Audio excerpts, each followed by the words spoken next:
नमस्कार मंडळी, स्वागत आहे तुमचं पंकज क्लिप्समध्ये, ज्यात आपण मोठे पॉडकास्ट छोट्या छोट्या क्लिप्समध्ये टाकतो. ही स्टोरी तुम्ही नक्की एन्जॉय कराल, पण त्याआधी सबस्क्राईब करायला विसरू नका. तेव्हा गिरण्या होत्या मुंबईमध्ये, खूप मिल्स. आणि मुंबई म्हणजे प्रॉपर मुंबई कुठे, माहीमपासून ते तुझी चर्चगेटपर्यंत. पण मी सिद्धिविनायकला चालत जायचो आधी, आम्ही मित्र वगैरे सगळ्याशी. पण नंतर ना ते बाईक रायडर फालतू आणि ते त्यांची ना गर्दी वाढायला लागली आणि टपोरी लोक, आणि मग आम्ही जायचं बंद केलं. मग पण तरी मी आता काही वर्षांपूर्वी एकटा पहाटे गोरेगाववरून निघालो. एका रिक्षावाल्याने मला ती स्टोरी सांगितली. रात्री रिक्षा वगैरे असतात ना, त्याने मला विचारलं की इतना रात को क्यों जा रहा है, किधर जा रहा है. तर मी 2:30 वाजता निघालेलो, म्हणजे मी ॲटलीस्ट 6 वाजेपर्यंत पोहोचेन. की अरे इधर से ये साइड से क्यों चल के जा रहा है, हाईवे के उस तरफ से चल के जाना, उधर हॅलोजन तो रहेगा. असं म्हणजे लॅम्प आहेत तिथे, तू अंधारातून नको जाऊस. मी टॉर्च ठेवलेला हातात आणि स्पोर्ट शूज घातलेले, म्हणजे म्हणजे पाय दुखणार नाहीत, कारण आपण चप्पल वगैरे घालून गेलो तर ते पाय दुखतात. तर मी त्या फुटपाथने चालत होतो एका हायवेच्या बाजूने. तिथे रिक्षावाले झोपतात ना त्या शेप. तर तो मला बघून बाहेर आला, त्याला वाटलं की मी रिक्षा हे करायला येतो. तर तो मला बोलला की एक बार, म्हणजे मी विचारला, भाई रात को डर नहीं लगता क्या आपको इतना, मैं तो जा रहा हूँ सिद्धिविनायक चल के, तुम लोग को डर नहीं लगता क्या. तो बोलला की, मग त्याने एक स्टोरी सांगितलं. तर मग एक बार गोरेगाव स्टेशनला होता तो रात्री, आणि शेवटची वगैरे ट्रेन येते ना, मग त्याने एक कस्टमर भेटला त्याला, ऑफिसमधून थकून वगैरे येतात ना, असा एक माणूस. आतमध्ये पाम नावाची जागा आहे आरे कॉलनीमध्ये, चांगल्या बिल्डिंग्स वगैरे आहेत. आणि स्टेशनवरून पण तिथे जायचं असेल ना तर अर्धा तास आरामात जातोच, रोड रिकामी असला तरी. आणि तो बोलतो की मी ते भाडं घेतलं, आणि जास्त रिक्षा पण नव्हत्या स्टेशनला तेव्हा, आणि म्हटलं नाईट फेअर पण आहे, थोडे पैसे निघतील. आणि आतमध्ये गेली आरे कॉलनीत गाडी, आणि एका ठिकाणी एक गावची बाई असते ना, तो बोलतो मला भीती पण नाही वाटली. त्या बाईने हात दाखवून गाडी थांबवली लिफ्टसाठी असं. तर त्याने ह्याला विचारलं की तुम्हाला काही प्रॉब्लेम नसेल तर तिला घेऊ का. तो बोलला ठीक आहे घे, बसव, मला काही प्रॉब्लेम नाही आहे. आणि तो एक रॉयल पंपच्या इथे जायला एक लेफ्ट आहे आतमध्ये टर्न. तिथे ती बाई बोलली ठीक आहे मी इथे उतरते, मी या unit number so and so. तिथे युनिट्स आहेत, जसं आपलं आपण बोलतो ना हा नगर तो नगर, तर तिथे तसं युनिट्स आहे, युनिट नंबर 1 2 3 4. तिथे मला उतरव. तर ती ऑब्वियसली ती तर लिफ्ट मागून बसलेली, पैसे तो जो लास्टला उतरणार तो देणार होता. आणि ही स्टोरी त्या रिक्षावाल्याने सांगितली.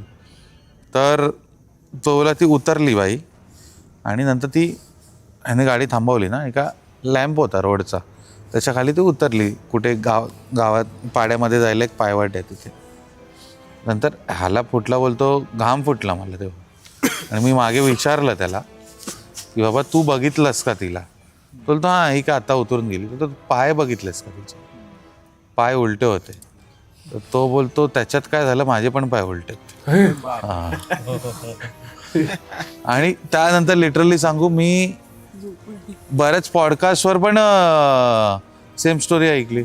माझं असं झालं, हा रिक्षावाला काय सगळ्यांना जाऊन ही स्टोरी सांगतो का, म्हणजे असं मे बी सांगत असेल तो नवीन पॅसेंजर्सना वगैरे. बोलतो तेव्हा मी काय मला सुचलत ना, अंग थंडच पडलं माझं. आणि मी सकाळी उठलो तेव्हा मी त्याच स्पॉटला असं म्हणजे असं बोलतो हँडलवर डोकं टाकून मी झोपलेलो, तर सकाळी मला जाग आली आणि तेव्हा आठवलं असं असं झालं. तर आता असं सुबोध बोलला ना की रामन राघव, त्याच्यावर बरेच मूव्हीज बनले आहेत आणि खूप झाले, आणि तो खूप ती क्रूरता पण होती, खूप वाईट होतं. पण आपण आता जे गोष्टी करतोय ना, ते म्हणजे भूतांचे आहेत, जे कदाचित एक्झिस्ट करत पण असतील, पण कदाचित नाही पण करत असतील.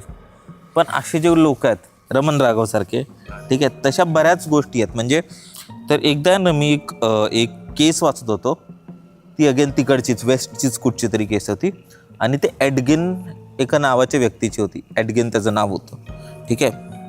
तर आता ही गोष्ट 1800 किंवा 1900 त्या काळातली आहे. मग आता एक्झॅक्ट टाईम वगैरे नाही माहिती, पण जर तुम्ही इंटरनेटवर प्रॉपरली रिसर्च कराल तर तुम्हाला मिळेल ती गोष्ट, ठीक आहे.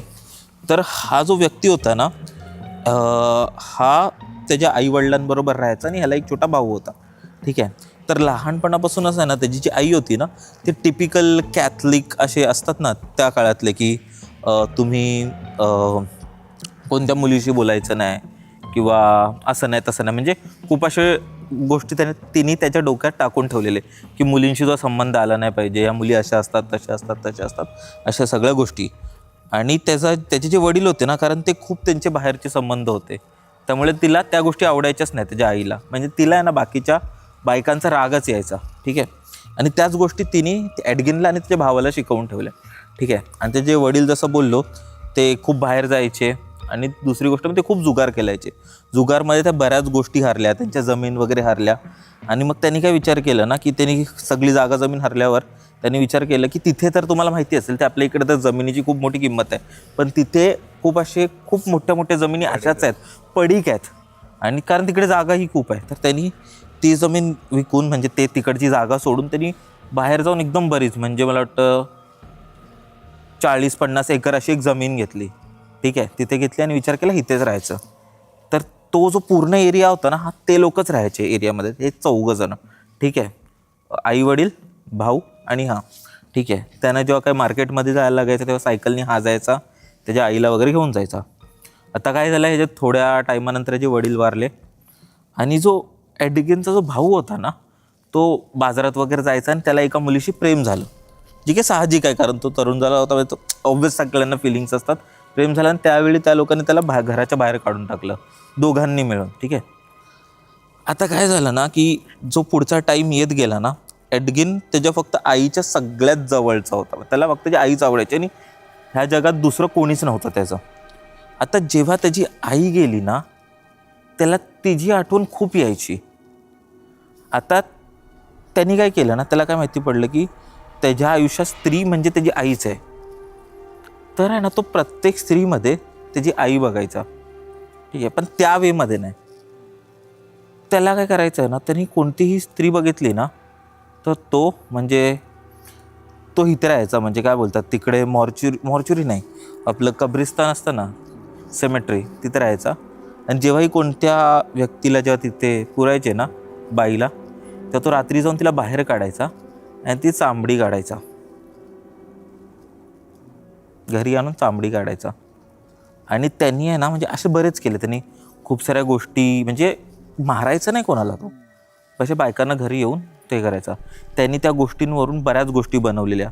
त्यांनी त्यांच्या स्किनला घेऊन बेल्ट बनवलेला, त्यांनी त्यांचे असे खूप साऱ्या गोष्टी करून अशी चेअर बनवलेली. ठीक आहे. आणि खूप साऱ्या गोष्टी घरी करायचा तो.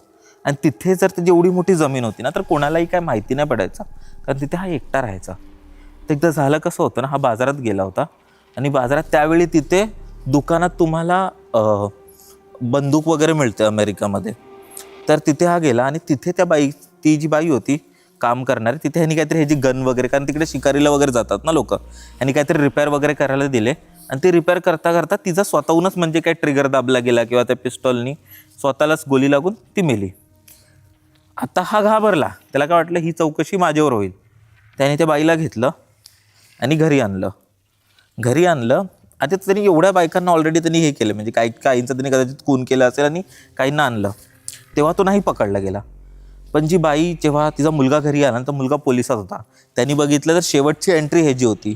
तो ह्याच्या घरी आला आणि घरी येता क्षणी त्यांनी बघितलं की समोर आपण मटन शॉपमध्ये बोकड कसं त्या प्रकारे त्यांनी एका बाईला लटकवलेलं होतं, ते चामडी काढलेली होती. आणि त्यांनी सगळ्या गोष्टी, म्हणजे त्याला काय करायचं होतं ना, त्याला त्याच्या आईचं एक जॅकेट बनवायचं. त्यांनी ना एक जॅकेट बनवलेलं, एका बाईला पूर्ण हे करून चामडी काढून जॅकेट बनवलेलं, आणि तोच रोज रात्री ते जॅकेट घालून झोपायचा.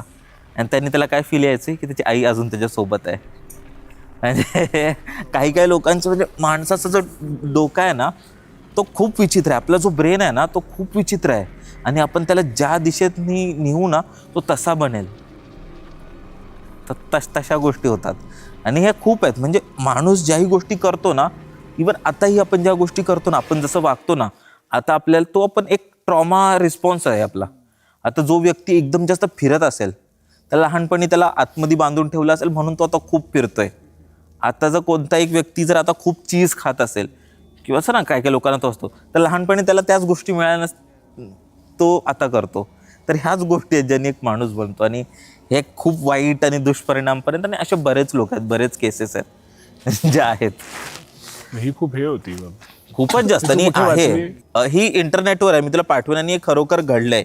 इवन आहे ना, अशी सेम गोष्ट आहे ना पाकिस्तानमध्ये झालेली, जिकडे आता मी ते आकडे कदाचित चुकीचे असू शकतात, कारण मी खूप आधी वाचलेली ती, जिथे आहे ना एका व्यक्तीने एक 81 मुलांचं किंवा त्याहून जास्त कदाचित मुलांना मारलं होतं. तर कसं झालेलं ना की हा जो व्यक्ती होता ना तो काय करायचा, लहानपणा आहे ना त्याच्या मामाच्या मटन शॉपमध्ये काम करायचा. ठीक आहे. आणि मटन शॉपमध्ये ना ह्याला खूप छळायचा, म्हणजे जेव्हा बंद व्हायचं खूप छळायचा. तर एक दिवशी ह्यांनी काय केलं ना, आपल्याच मामाला मारून टाकलं, कारण ह्याला सवय होती कापायची. मारून टाकलं आणि तो आपल्या घरी आला आणि तिथे तो राहायचा. ठीक आहे. तिथे राहायचा आणि तिथे ह्याला काय सवय लागलेली ना, बिकॉज मामा ह्याच्याबरोबर खूप वाईट गोष्टी करायचा. हा दुसऱ्या लहान मुलांबरोबर खूप वाईट गोष्टी करायचा तिकडच्या. ठीक आहे. तर एकदा तिकडच्या गव्हर्नमेंटला किंवा पोलिसांना हे माहिती पडलं.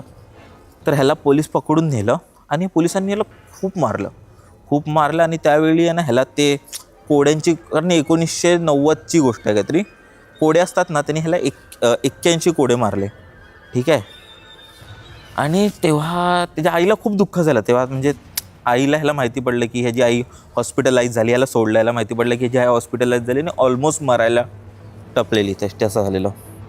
तर ह्यानी काय विचार केला ना की ह्या पोलिसांमुळे हा एक कोडे मोजत होता, ह्या कोड्यांमुळे माझ्या आईला एवढा त्रास झाला, तर आता मी एवढ्या मुलांना मारणार ज्यांनी करून पोलिसांना पण समजलं पाहिजे. कारण त्याच्या दृष्टिकोनाने तो जो लहान मुलांबरोबर करत होता ते चुकीचं नव्हतं, कारण त्याचा मामा त्याच्याबरोबर लहानपणापासून तेच करत आला होता. आणि तो काय करायचा की तो त्यांना मारायचा. त्यांच्या तिकडे त्याच्या जो होता बंगला होता, तिकडे खूप मोठी टाकी होती, त्या टाकीमध्ये ॲसिड होता. तर त्या ॲसिडमध्ये त्या लोकांना टाकायचा. आणि ॲसिडमध्ये टाकल्यावर ज्या पोलिसांनी तिकडे वरती शोध घेतला ना, तेव्हा काहीतरी 60 बॉडीज वगैरे मिळाले आणि अर्धे किती गेले ते माहितीच नाही. तर इकडे आकडे कदाचित चुकीचे असू शकतात, पण पण गोष्ट हीच आहे. His aim was clear. हां त्याचा एम क्लिअर होता. हां माझ्या आईला ह्यानी रडवलं, म्हणजे खूप चुकीचं आहे, पण असं आहे, म्हणजे खूप वेळ. आणि हे रिअल हॉरर आहे भाई. मंडळी, जर तुम्हाला ही स्टोरी आवडली असेल तर डिस्क्रिप्शनमध्ये आम्ही पूर्ण एपिसोडची लिंक टाकलेली आहे, तो चेकआउट करायला विसरू नका. त्यात अशाच प्रकारच्या भरपूर स्टोरीज अवेलेबल आहेत. आणि हां, सबस्क्राईब करायला विसरू नका.